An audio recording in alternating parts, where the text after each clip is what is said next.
Good afternoon, and thank you for coming. I want to tell you in this brief presentation a little bit about some of the new research in nanotechnology in my lab. And you may have heard a lot about nanotechnology, so I want to spend a little bit of time explaining what it is, because it might not immediately be clear to you what those terms exactly mean, even though you read about it in a newspaper nowadays all the time. First of all, that picture there, that big black bar you see is a microscope picture of a human hair, and the little fiber that you see wrapped around giving light is a nanofiber, a fiber that is on the nanoscale. So right away you can see that nano scale means something that's much smaller than a human hair. So this talk, as that picture shows, because the picture gives you the essence of my entire talk, bending light at a scale much smaller than a human hair. Normally, if I take a laser beam or any light beam and I shine it up, it goes in a straight line. It doesn't bend, it goes straight. You need to do something in order to bend the light. You could use a mirror, but that's not very convenient if you have to send the light far away, which you need to do nowadays whenever you place, for example, a telephone call or you make an internet connection. The signal that goes from your computer to whichever computer you connect to, or from your telephone to whichever telephone you connect to, travels in the form of light through an optical fiber. And that fiber bends the light in whatever shape the path needs to take to go from one device to another. So that's one of the things I want to tell you a little bit about. I want to tell you about guiding light, and I want to tell you a little bit about nanotechnology. Nanotechnology means the fabrication of devices on the nanometer scale. A meter is about a little bit more than 3 feet, this size. And nano means 1 billionth. So 1 meter, big step. Let's divide it by 1,000. You get to a millimeter, which is the spacing between my fingers right now, very little here, which is about the size of a pinhead. Divide that by another factor of 1,000, and you get to what is called a micrometer, which is the size of a human red blood cell. A human hair, the one I showed in the beginning, has a diameter of about 100 micrometers. So you could put 100 red blood cells next to each other in order to get the thickness of a human hair. A nanometer is 1,000th of that. It's the size of a virus. It's about 100,000th the diameter of a hair. Why are we interested in that? Because we'd like to build devices that are very small for many reasons. I'll come back to that at the end of this short presentation. So that's why nanotechnology is important. It's at the frontier of science and technology, trying to make little devices the size of 1 nanometer. Okay, so now let's talk about guiding light, the other ingredient of my talk. Guiding light means transporting it from one point in space to another point in space. And not necessarily along a straight line, because that would be trivial. You just shine a flashlight or a laser beam or anything else from one point to the other. No, we want to get it from inside your house, somewhere in the Boston area, to, let's say, some other house in San Francisco, traveling through the ground, maybe little bits of pieces through the air, but most of it through the ground through optical fibers. How do we do that? Well, you might think that's odd that we can actually use materials to bend the light, but it's something you may have seen. If you swim underwater and you look up at the surface, something we don't usually do because it's, you know, it's sort of awkward to go underwater and raise your head. The air goes out of your nose and water comes in, so it's unpleasant. But if you actually look up at the surface of the water, what do you see? How many of you have ever been swimming underwater and looked up? What do you see? A mirror, exactly. If you look up, it looks as if the surface of the water is metallic. It looks like a mirror, like there's some silver coating on the water. As you can see in this picture, you can actually see the reflection of the girl's bathing suit in the surface. You know, and the more quiet the surface of the water is, the more still it is, the better you see that it actually acts like a mirror. So here's another picture of a woman sitting on the ground, and you can see the reflections of her fins in the surface of the water. Now, incidentally, that's when you go from inside the water looking up towards the outside. Let me show you a few pictures I took actually in my kitchen table a few days ago. Here's a wine glass filled not with wine, but water. And as you can see, it looks like a mirror. It's reflecting a white surface on which I put this wine glass. And if I put a marker on top of the wine glass, you cannot see the marker. You cannot see at all towards the outside. In fact, if I hold another marker below the wine glass, you can see the reflection of that marker on that surface of the water. If you look at this woman sitting on the ground there below the water from the top, you can actually see her legs. So you can look into the water, but not out of the water. The interface between water or plastic or any other transparent material, glass, acts like a perfect one-way mirror. So why is that? The reason is that light, which travels very fast, but not infinitely fast, travels more slowly inside a dense material like plastic or water than inside air. So as this light beam here, for example, travels first through the air, and then if it hits glass, such as this, it slows down a bit. It slows down by about 30% as it gets inside this glass. Still very fast, covering, 1 foot in about 1/1000th of a second, but, a hair more slowly. So why is that important? Well, imagine a light ray incident perpendicularly to some transparent material, say water. Inside it's going to travel more slowly, so these crests of the light wave are spaced more closely. Now imagine it comes in not straight, but it comes in at an angle. Right? If it comes in at an angle, one side is going to hit the water before the other side. So now imagine an axle that is traveling on a hard surface and then reaches the boundary between that hard surface and sand, and one wheel hits the sand before the other wheel hits the sand. What will happen? It will rotate, exactly. It will rotate, it will bend. And the same thing happens with water. If you take a ray of light and you shine it into water, the angle will change. Now, suppose I make the angle larger than it is right now. Here we have a certain angle. I make the angle bigger. What will happen to the amount of bending that occurs? It will become more pronounced, right? Because this one side hits the slower medium, the sand, more early than the other side. So the bigger the angle, the more pronounced the bending is. This a little bit, this more strongly, and so forth. That is true when you go from air to water. But what if you go from the water to the air, the other way around? So suppose that we took that light beam and we inverted it. Instead of going from the air to the water, we go from the water to the air, but we use exactly the same angle. So let's look at this diagram. So if it goes straight, it comes straight out. Little angle, a little bit of bending, bigger angle, more bending. And you can already see that something funny is going to happen. But if I make this angle a little bit bigger, I reach what is called a critical angle, where the ray is going to travel right along the surface. And of course, there's one more ray, which I'm not showing here. There's a reflected ray, because there's also going to be a little bit of reflection of this surface. So as you have this ray, there's a reflected ray, and there's a bent ray called a refracted ray. And here, the refracted ray is parallel. So what is going to happen if I make the angle larger than this? All of the light will be reflected. It will be like an absolutely perfect mirror. If you look in the mirror in the morning, you wake up and wash your face, you look in the mirror, that is a pretty good mirror. That's why we use it as mirrors. It's a silver surface, but the reflection is not perfect. About 1% or a fraction of a percent of the light gets lost at the interface in the metal that is coated onto the glass and the glass itself. This mirror, however, is absolutely perfect. It reflects 100% exactly to an infinite accuracy of the light. It's called a phenomenon called a total internal reflection. Okay, so let's imagine putting our head below the water, as that circle indicates, and what you'll see is that within a certain cone angle, the light rays will go outside of the water, and conversely, the light from outside the water will go inside the water within that given cone angle. But outside that cone angle, everything is going to be completely reflected. So that means that to the left and to the right of that critical angle, the water looks like a mirror. So thinking about that for a moment, suppose you're lying on your back on the bottom of a swimming pool and the water is completely still. what would the surface of that pool look like?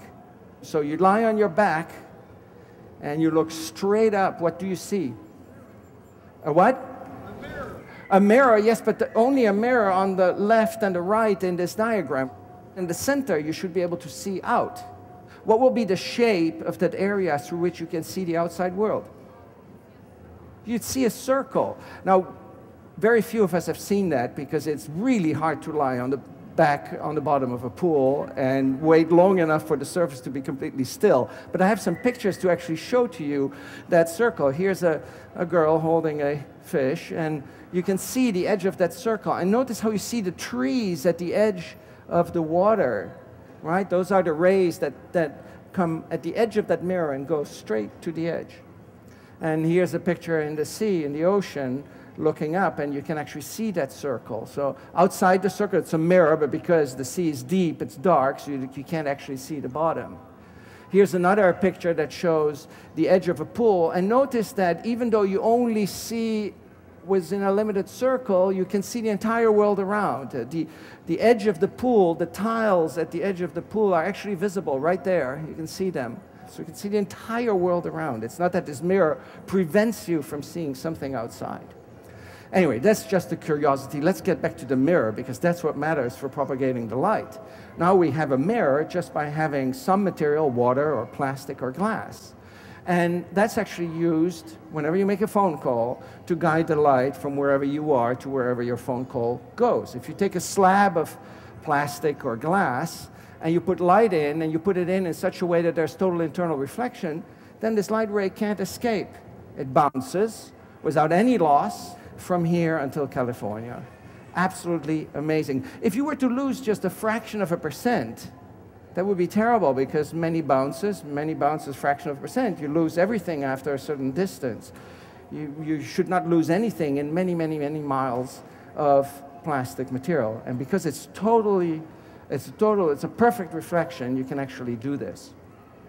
First application was in 1890 in the World Exhibit, which was organized in Paris. Here's a fountain, and the person who first thought about guiding light didn't think about telephone conversations and so on. He thought about, what neat tricks can we do with it? And one is to shine the light inside a water jet and illuminate it from the inside out.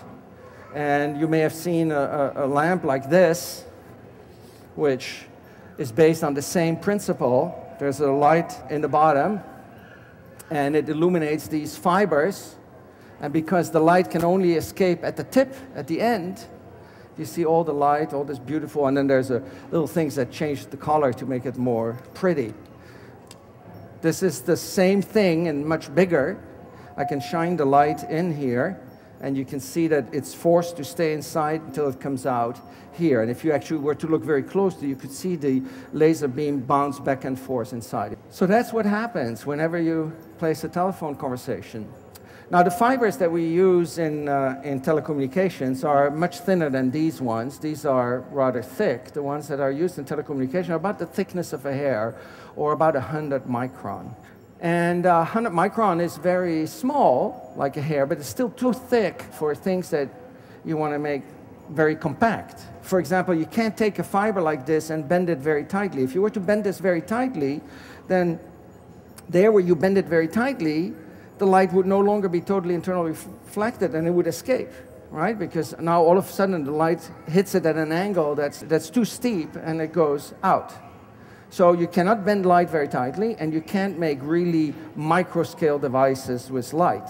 So we've been looking in the past 5 years or so at ways to actually bend the light so tightly that you can start thinking about building optical chips, about using light instead of electronics to do computing, processing, and so on. Why would that be good? Well, light travels very fast, a lot faster than electrical signals, and light can be processed much faster than electrical signals. So if you could go from electronics to optics, you could increase the speed by about a factor of 1,000,000. So instead of a gigahertz chip, you could make a terahertz or even a faster chip than that. So you could increase the speed tremendously. Well, we developed a technique a few years ago, more or less by accident, and that's one of the exciting things about science, that the really exciting science is often something you stumble stumble on by accident. And this was sort of an accidental discovery. I didn't know in my lab much about the history of pulling fibers. Had I known about the history, I would have discovered that people in the 60s tried to pull very thin fibers and failed. But I didn't know that. It had not been written up. And as a result, I said one day to one of my coworkers, let's try to pull much thinner fibers than have been done before and see what happens on that scale. We found some of the same problems that other people had found, but we found a way around it too. And we managed to pull fibers as thin as 20 nanometers, which is about a factor 1,000 thinner than a hair. So these are really small. They're smaller than the wavelengths of the light. I want to give you a feel for how that compares to microelectronics. Our life now is controlled by microelectronics. You probably are wearing a watch or a digital camera, or you might have a cellular phone on your belt or in your purse. All of these devices use electronic chips that, you know, are little microscale devices that manipulate electric current rather than light. This is one such chip where we've removed the cover, and if you were to look inside, you'd see a little piece of silicon, which is a material that's derived from glass, on which metal leads have been evaporated that do all the magic of microelectronics that makes our lives so wonderful these days, or at least technology so wonderful these days. We've actually sprinkled a few of the nanowires, of the glass nanowires that we're pulling in that flame above there, on top of it. Can't see them yet. I have to zoom in on the microscope. So just to give you an idea, the width of that little chip is about 1 millimeter, which is, you know, 1/20th of an inch. It's, you know, pinhead, roughly. Now you can start to see some nanowires. There's one that goes there from the left to the right. We're going to zoom in, and in fact I have to go to another type of microscope because optics is not good enough to resolve it. I have to go to an electron microscope in order to see that nanowire. And you can see something interesting right away, namely that the electronic lead, this is the wire, one of the wires on the chip that transports current or electric signal from one point to another. Notice it's bubbly and uneven on that scale. Electric current doesn't mind these bumps. Light is very fussy. Something has to be extremely smooth in order for light not to scatter off. So let's zoom in to see actually how thick that nanowire is. Here it is. It's actually 300 nanometer, not 20 nanometer, but this was 300 nanometer thick. So it's a lot smaller than current microelectronics. On the right, a picture of a nanowire, actually a nanowire tied in a knot, which would be a nano knot, I guess, on top of a human hair. That's what one of your hairs look like if you look at it really close up. But the really exciting thing is that we can take two of these nanowires close together. At the top, you see that they're touching each other. And when you send down light, the light hops over onto the other nanowire.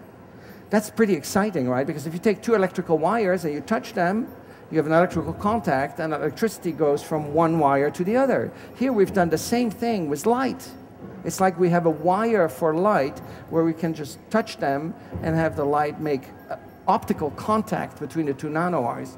So they guide light, but they guide light very differently. As I said before, the diameter of these nanowires is smaller than the wavelengths of the light, and light doesn't like to be confined that tightly. So instead of being like a hose for light, like an ordinary fiber is, they're more like a rail for light. The light hugs the wire and just, you know, follows it around to go from one point in space to the other. And it turns out there are many new interesting phenomena about light that we can study that way. We can also bend the light very tightly. That bend there is about 1/20th the diameter of a hair. Here's a little device that we made, and it's less wide than the width of a hair, that takes light in on the top left and then splits it into two. So it's like a little splitter for light, the smallest splitter ever made. That was the first device that we built. I want to end by revisiting a question: why is smaller better? Well, one is it's faster because the signal has to travel less far. You know, each time the signal has to go from one switch or device or manipulation or process to the next, it has to travel, so it takes time. So the smaller you make it, the faster the device will be. The other advantage is less resources. You need far fewer materials. You can integrate it very densely, accomplish more with less space.